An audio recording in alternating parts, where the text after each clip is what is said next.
Okay, welcome back to my channel, my vlog TV. So, it's me, Junrod. So, for today's vlog, bumili kami kasi ng hanging cabinets Shopee na color white. So, maganda siya. So, samahan ninyo ako paano namin in-install ito. The same time, ano yung mga dapat gawin ninyo para hindi masira agad yung hanging cabinet. So, after 2 weeks, nagbigay din ako ng reaction. Then, bumili ako ng, hindi kasama dun sa item na ibang part na para sumuporta o para hindi masira agad yung cabinet. So, kailangan panoorin nyo yung reaction na yan hanggang huli para may matutunan kayo kung bibili kayo ng hanging cabinet. So, panoorin nyo guys, umpisa na natin. So, ito na yung dumating na yung hanging cabinet natin, assemble natin. Okay, so bigat niya guys. Salamat sa nag-deliver sa rider. Minotaur lang, bigat niyan. Okay, sa part na ito, binuksan na natin yung parcel natin para pag-aralan na natin yung manual. At the same time, kailangan natin ng malaking space para buuin ito. Then, color white nga pala yung napili ko kasi yun din yung gusto nung asawa ko. Okay guys, so ito na yung laman lahat ng hanging cabinet natin. So, ganito yung itsura niya.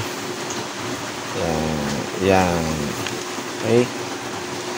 So, tatlo yung division niya. Yan. Okay, so check nyo lang yung manual. Then, may mga number yung bawat board. Pagsamahin nyo yung magkakaparehas. Then, panoorin nyo yung paano ko inumpisahan para mas may idea kayo kung paano nyo gagawin yung board. Okay? Okay, gaya na sinabi ko nung una, kailangan nyo ng malaking space dito para buuin yung cabinet. Kasi medyo masikip yung area ko dyan, kaya tinanggal ko yung sopa. At the same time guys, latagan nyo ng karton yung paglalapagan nyo ng mga board para hindi masira yung board or magkasgasan. Nga pala, may mga number yung bawat board. Paghiwa-hiwalay nyo na yan. Para kapag hinanap mo na, madali mo nang makita, hindi yung isa-isa mo pa. Okay, para mas mabilis kayo makabuo. Okay, sa umpisa guys, talagang malilito ka, sobrang dami. And the same time, talagang struggling din ako dyan sa pag-analyze ng manual kung paano ko umpisahan. Talagang nahirapan ako dyan. Kaya panoorin nyo para magkaroon kayo talaga ng idea. Hindi na kayo mag-iisip pa. Then advice ko rin nga pala, yung mga tornilyo nakasupot yun, magkakasama lahat yun, pati yung lock sa pinto, yung hawakan para sa pintuan ng cabinet. So magkakasama yun, ilagay nyo sa isang lagayan para hindi mawala.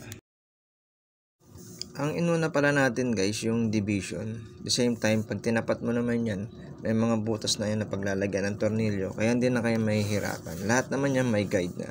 Huwag pala kayong magkakamali ng lagay ng mga screw, dapat eksakto, and then tama yung tornilyo na ilalagay nyo, kasi eksakto lang yung bilang yan mga guys. Okay, dito medyo unti-unti na natin nabubuo yung cabinet. So umpisa lang mahirap guys, pero kapag naumpisa mo na, dire-diretso na yan, madali nang buuin yan. And then nga pala hanggat maaari, wag nyo munang ilalagay yung pintuan bago nyo ilagay sa dingding, kasi mabigat, sobrang bigat na niya guys. Saka nyo lang ilagay yung pintuan kapag nakahang na sa dingding yung cabinet. Okay, para iwas bigat at hindi masira. Okay, ang papansin nyo dito guys, nagpatulong na ako sa beloved ko, sa asawa ko, kasi para mas mabilis. Ang dami kasi yung ito tornilyo. Okay, so ganyan na yan guys, hindi na natin muna ilalagay yung pinto. Yung ganyan pa lang, sobrang bigat na. So, kailangan din pala natin ng drill bit para butasan yung dingding para mailagay yan. Okay? And guys, naikabit na natin yung mga yan, parang bisagra niya. Then, yung handle niya, yung handle, pakita natin yung handle. Yan, mga handle niya. Yan. So, may ikabit na natin dito isa-isa. Okay guys, nilagay na natin sa likod. Yun doon, sa dingding. So, ang mangyayari na ito, hindi mo na namin ilalagay yung pinto kasi medyo mabigat na. Mamaya na lang pag nakakabit na. Okay, sukatin na natin dito. Ito nga pala yung pinakamahirap na part guys, yung magbubutas ka na, magsusukat sa dingding. Sargaan lang, So, kailangan meron kang drill bit dyan. Then, advice ko nga pala guys, wag nyong gagamitin itong apat na to, yan na binigay nila. Sobrang haba, and the same time, ang nipis ng tornilyo. So, bumili ako ng ibang apat na tornilyo and then apat na nuts ng sukat ay 1.5 inch. Pero yung makapal, para kaya niyang i-handle yung bigat ng cabinet guys. Kasi bumabaluktot itong binigay nila. Okay, nalagay na natin yan So, sa apat na sulok yan guys. Yan. So yun yung ilalagay natin sa dingding. Susukatin natin yung distance nito doon. Yan. Yung width niya, tsaka yung height niya. So kung makuha natin yun, doon tayo magbubutas ngayon. Bubutasan natin doon. So kailangan may ano ka, barena ka. Yan ito pambutas. Okay, pisa na natin. Okay guys, pabutas na tayo, no? So mahirap, kailangan eksakto talaga yung butas mo. Kailangan sa eksakto yung sukat mo. Para pag binutasan mo, hindi masayang na sobrang daming butas ang magagawa pag hindi eksakto. Okay, so kailangan eksakto sukat para yung butas, pag sinuksok mo yung tornilyo, pasok na pasok. Okay? Okay. So nilagay natin guys, ano? So kahit anong klaseng baliktad rin ang gawin natin, talagang baliktad yung isa. Kamali tayo nalagay doon. Pero yun lang naman yung sablay natin. Pero more in all, nagawa na natin ang paraan. So yun.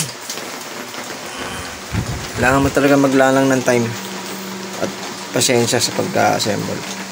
At kailangan dalawa kayo pag kinabit nito. Hindi mo kakayanin pag mag-isa ka lang.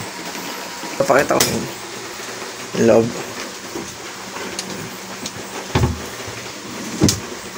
Yan. Oh guys, so yun nga, no, natapos na natin yung cabinet. Nakita naman ninyo, no, nilagay natin ng maayos yun. Okay, so after 2 weeks, may napansin ako, lumundo yung baba niya, yung division niya, yung pinaglagyan ng mga item sa loob, yung mahabang part na yun. So lumundo yun guys.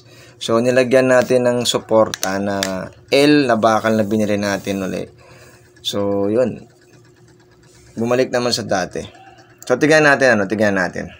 Okay guys, ito na yung ating cabinet. So after 2 weeks, lumundo yung dito niya guys. Dito. Tsaka yung ito. Halos hindi mo na may sara. So hindi pa ganun kabigat yung laman niya, mga plastic lang yan. Pero lumundo, ito may kita nyo, medyo may lundo ng konti. Mas matindi yan nung hindi ko pa nilalagyan ng support niya. So pag nagkabit kayo, kailangan bumili na kayo ng L na bakal. Lagyan nyo yung suporta sa ilalim. And then bawat ganito lang lagyan nyo. Ito guys, nilagyan natin na ito. Yan sinasabi ko, suporta. Ayan o. Tayo sa ilalim, nilagyan din natin malaki. 3 yung nilagay natin. Ups. Okay, 3 yung nilagay natin guys. Ayan. Para suporta. So akala ko hindi na kailangan ng ganyan. Kailangan pa rin. Kasi after 2 weeks saka ko lang nilagyan. Talagang lumundo yan. Alos ito hindi mo na may sara. Bumabangga na dito.